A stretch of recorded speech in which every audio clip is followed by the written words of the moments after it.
मैं देख रहा हूं कल से ये बीजेपी वालों ने नया शगुफा छोड़ा है, one nation one election, one nation. अरे हमको क्या मिलेगा वन इलेक्शन की, 10 इलेक्शन की, 12 इलेक्शन?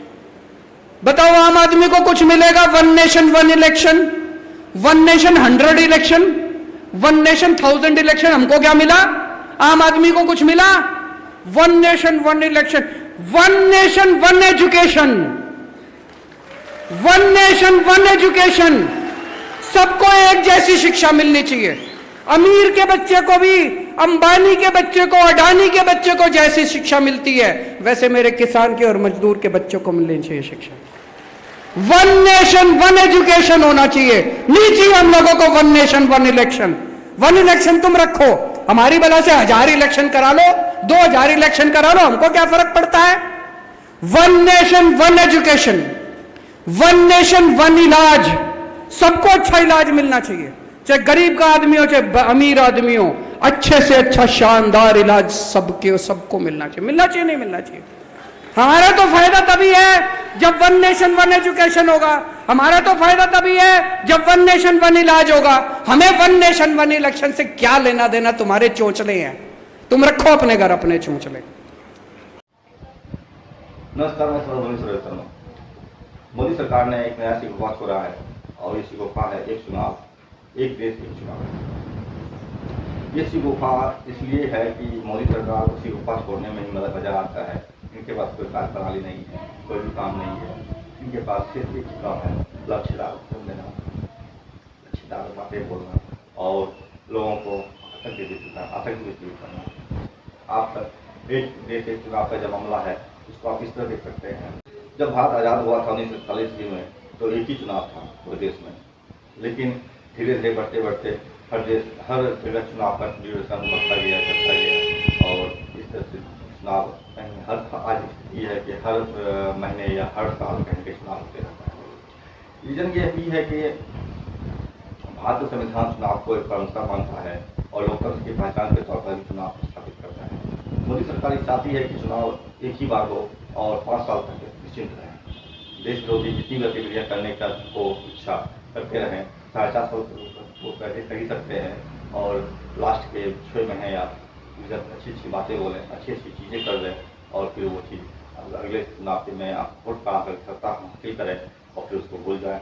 अगले साल 4.5 साल तक जो है आप आराम से दुनिया के काटते रहें, कोई बोलने वाला नहीं, कोई करने वाला नहीं। चुनाव एक ऐसी प्रक्रिया है जिस प्रक्रिया के तहत आप इस चीज़ को शिनाख्त करते हैं कि आपका नेता जो है आपके प्रति जवाबदेह है। अगर कहीं के चुनाव होते रहता है तो इसका मतलब ये होता है कि जनता के प्रति ने जो स्वीकार करता है या नेता है वो कहीं पर जवाबदेह होने की कोशिश करती है, सबको दिखाने की कोशिश करती है। तो चुनाव के बहाने ही कई जगह सड़कें बन जाती है, कई जगह हॉस्पिटल बन जाता है, कई जगह स्ट्रीट लाइट लग जाता है, कई जगह स्कूल बन जाते हैं, कई जगह कुछ सारी चीज़ें हो जाती है। अगर चुनाव भी नहीं होगा तो डर खत्म हो जाएगा, जब वोट खत्म हो जाएगा, जनता अलग हो जाएगी, सरकार अलग हो जाएगा, सरकार हवा में उड़ती रहेगी, जनता रोती रहेगी।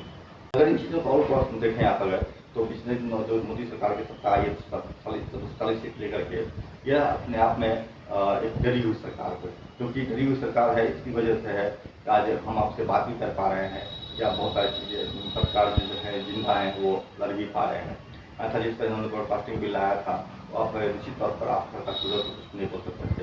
ऐसा चैनल जो है बंद कर दिया जा सकता था, उसे सब कर दिया जा सकता था, आप बोल नहीं सकते थे, या किसी भी समय आपके घर पर टकराते हुए पुलिस पहुंच जाती है, आपको पकड़ी जाती है।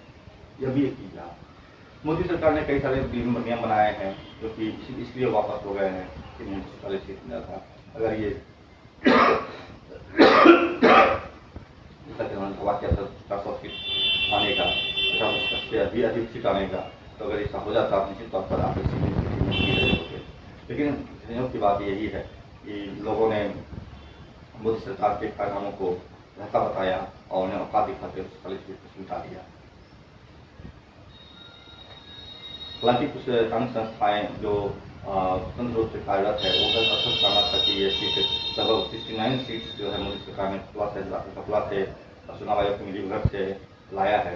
अगर ये सीट को घटा दीजिए तो बहुत कम सीट हो जाएगा इनके पास में, 79 माफ कीजिएगा तो सवाल यही होता है कि किस तरह से चुनाव के नाम पर इस तरह से मोदी सरकार अपने खातों को रखने की कोशिश कर रही है, अपनी को कायम रखकर जनता की गुलामी गवर्नमेंट खेल रही है, जनता के प्रति इसी तरह की जवाबदेही से मुक्त होने की कोशिश कर रही है।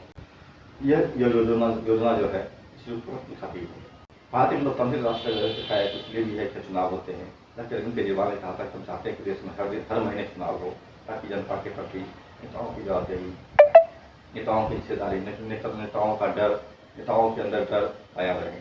यहाँ हम देखने और चाहेंगे कि जिस तरह से मोदी सरकार लगातार एक चुनाव एक देश एक चुनाव बना देते हुए आगे बढ़ रही है, कभी इसी तरह से एक घंटा एक निशान या इसी तरह से कुछ और उन्होंने खाता रहा है। परिणाम देख पा रहे हैं, जम्मू कश्मीर जो राज्य था उन्हें टेररिस्ट में बदल दिया गया है। मणिपुर जो राज्य था उसे आतंकवाद के धोखे में ढकल दिया गया है। इसी तरह से पूरे भारत के देशों में, भारत के विभिन्न राज्यों में, विभिन्न हिस्सों में जाति धर्म समुदाय के नाम पर लोगों को बांटने की कोशिश की जा रही है। हत्या बलात्कार का दौर चरम पर है। आप किसी कहीं पर भी हत्या हो सकती है। अगर भाजपा के नेता अगर आप हैं, भाजपा कार्यकर्ता अगर है, आपको कोई दिक्कत नहीं, आप कुछ नहीं है। ये जो चीज़ें दिख पा रही है वो यही दिख पा रहा है कि मोदी सरकार के अंदर भय खत्म हो रहा है चुनाव का, जनता का। और जनता का अगर भय नेता के अंदर ना रहे, किसी सत्ता के अंदर ना रहे, तो सत्ता निरंकुश होती है, अनिरंकुशता तानाशाही हो जाती है और हिटलर मुसोलिनी जैसे देश में लागू करती है। और ऐसा होता अगर है तो आप समझ सकते हैं स्वतंत्र अधिकार कितने बचेंगे, और जो स्वतंत्र अधिकार बचेंगे नहीं तो आप क्या करेंगे। हर दिन बढ़ती महंगाई, हर दिन बढ़ता रोड एक्सीडेंट, हर दिन बढ़ता रेलवे का दुर्घटना होना, हर दिन उधर पे सड़कें, हर दिन आपको कहीं कहीं जो जिस तरह से घटनाएं घट रही है, चीज़ें घट रही है, वो आप देख पा रहे होंगे। आप इस चीज़ लीजिए कि मोदी सरकार किस तरह से सोचा है।